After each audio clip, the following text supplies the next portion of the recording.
Guys,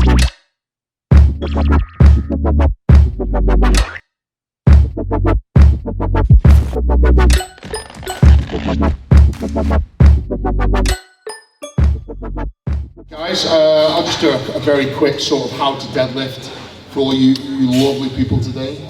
I mean, people think that the deadlift is probably one of the most easiest lifts in the book. You know, you just pick a weight up from A to B. It's far from it. I actually think it's one of the most technical out of the squat, the bench, and all the other exercises. Deadlift is the most technical. You get one foundation wrong, and your lift completely goes to shit. So for me, I always like to break down the deadlift into 3 components, and that would be foot positioning, it would be grip, and then where to have the bar in relation to your body.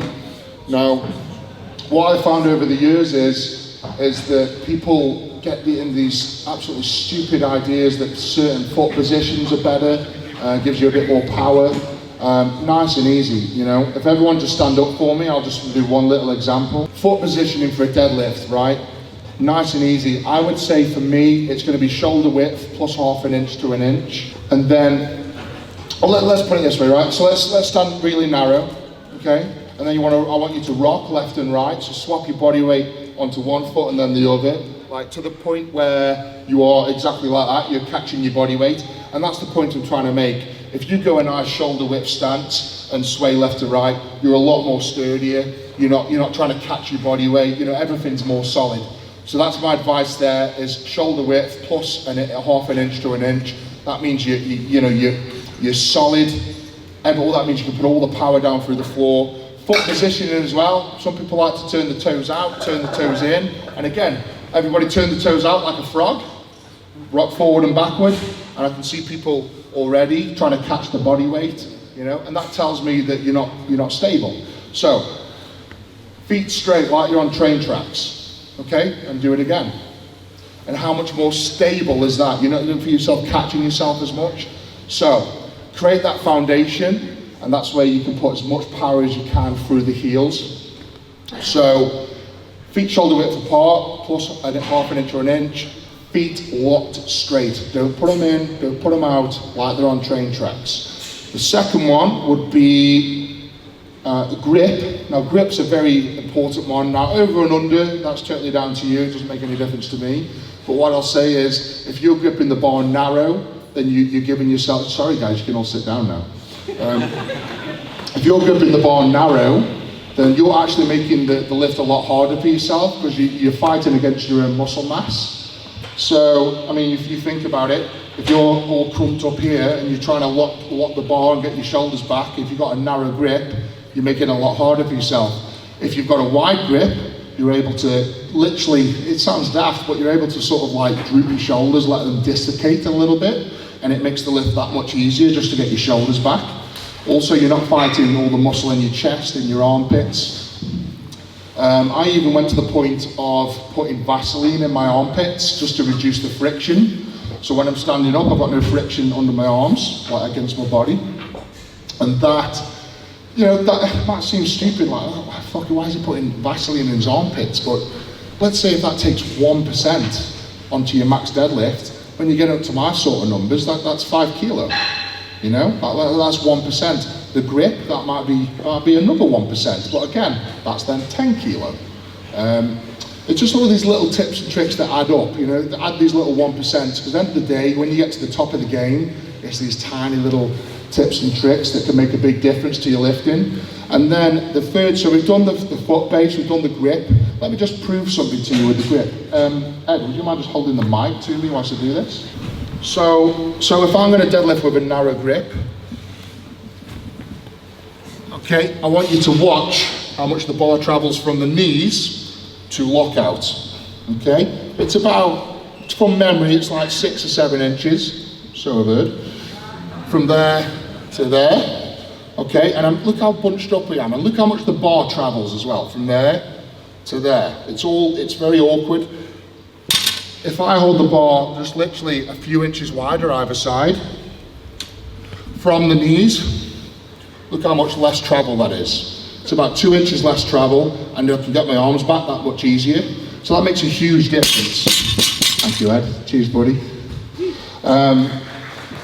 But But again, that's just one little trick that makes such a big difference, and that might take 1%, 2%, you never know. But just have some faith in me there, that the wider the grip, the better. Obviously not too wide where you're actually pulling yourself apart, but a good wide grip is very essential. And then the last but not least is foot positioning. Foot positioning is so important in the deadlift. What I mean by that is like how close your feet have to be to the bar and how close your body has to be to the bar. Does anyone ever notice that the second rep of a deadlift is always easier than the first rep? Because it's closer to your body 9 times out of 10, but what that tells me is that if your first rep isn't easier than your second rep, that means your technique. What I find 99% of the time is that people lift over the toes, so they'll have the bar too far away from them. And then if you suffer with back pain from deadlifting, that's the case. That's why you're getting back pain. It's not right in relation to your body. You've got to think of a deadlift as an A to B movement, like a bench press. If you come off that line, you're making it harder for yourself. So you wouldn't bench from here, go out there, and then come back here. You wouldn't do that. You do a bench from A to B, like that. And the same with the deadlift. If you're deadlifting over your toes, you're not lifting A to B anymore. You're lifting A, B, C, sorry. Does that make sense? So you're creating that extra line of motion that makes it so much harder. So put it in perspective. Here is a foot. We'll start here and finish there. And it's a perfect A, B. Okay, it's an A to B line. That's how a deadlift should be.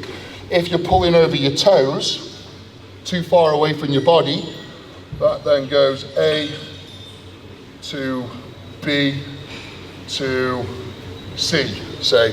So it's doing this, it's going in and then up. That's creating, that's inefficient, it's wasting energy, and it also hurts you as well because you're putting too much emphasis on your lower back. So the best way is A to B. So that's the line we want to get. So on that second rep, when you do that first rep and you drop it, that's why, so a weight will drop straight down. It doesn't naturally, a weight doesn't move, does it? So that's why a weight will always land in the perfect position. Now, it's slightly different for different people, but just from years and years of experience, get the bar in the middle of your foot in relation to your body. That's the perfect place to deadlift from. And I don't mean from shin to toe. So that would be sort of here. That's not the middle of your foot. What I'm talking about is heel to toe. There.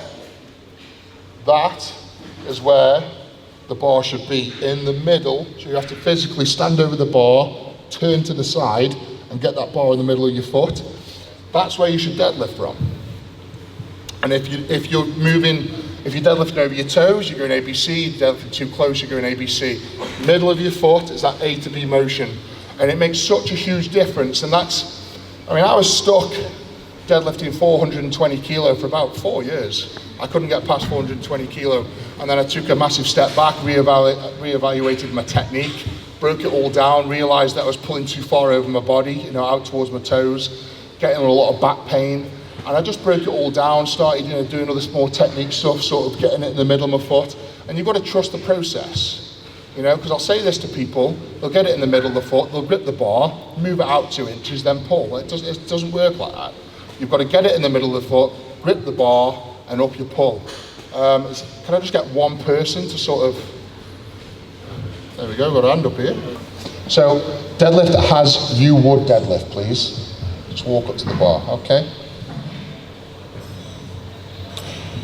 Okay, perfect, thank you, down we go. Right, stay there for me.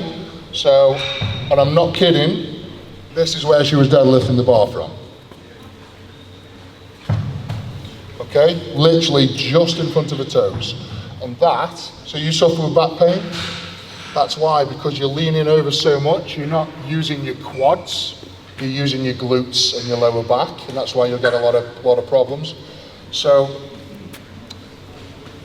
middle of the foot. So all I want you to do is look, that's it, look to the side. So to actually turn to the side, find that middle of your foot. Closer. It feels so unnaturally close, but you've got to trust the process. So that is the middle of your foot. It's about That's the middle of a foot, and I'd say it's what, an inch off your shin right now? And to look at, does that feel unnatural and look unnatural? Yeah. Yeah? Okay, trust the process. So I want you to do now, and this is how you teach yourself good technique now, without moving the bar forward or backward, so we're not moving it that way.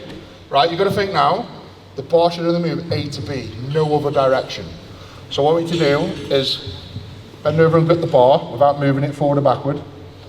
Okay, and then how we get a body in the perfect position is we don't move the bar, straighten your legs, leave the bar on the floor, okay? Right, from there, big breath, and we drop our hips until the shin touches the bar, and pause. There you go. That is almost the perfect deadlift technique. Now you're in the perfect position, but now I want you to do now, and this always fixes all problems. You're leaning over the bar a bit too much. So your shoulders are here, pulling the bar there. We want the shoulders here. Again, A to B, okay? So what I do to cure that problem is I want you to close your eyes, okay? Now I want to visualize yourself in a leg press. See how she's just naturally leant back an inch? A deadlift is a leg press, okay? So if you leg press the first bit, you're done, okay? That's why every week I do heavy leg presses, because a deadlift is a leg press. Almost perfect form now. So without moving the bar forward or backward, I want you to stand up with that. Okay, does that feel better? Yeah. Okay, there we go. And that's one person. Thank you very much, ma'am. You did a great job. Thank you. I mean, that's one person. I could get, 50 people up here and I could drill you all day long about how your techniques is. I mean, I took that on board from Andy Bolton. Believe it or not, the first man to deadlift 1,000 pounds. I've got no shame in telling you guys that I learned from one of the best. And that's how we get on in life. You pick up, you copy and paste. And that's what strongman is. You copy and paste. You see someone who's good at yoke or farmers, you copy their technique until you become them. So I learned that from Andy Bolton, and I'll pass that on to you as a sort of a takeaway from this today. So there's 3 elements: the feet, the grip, and the bar position. Get that bar position right, and you can seriously, you can add 10 to 20% to your deadlift within a month.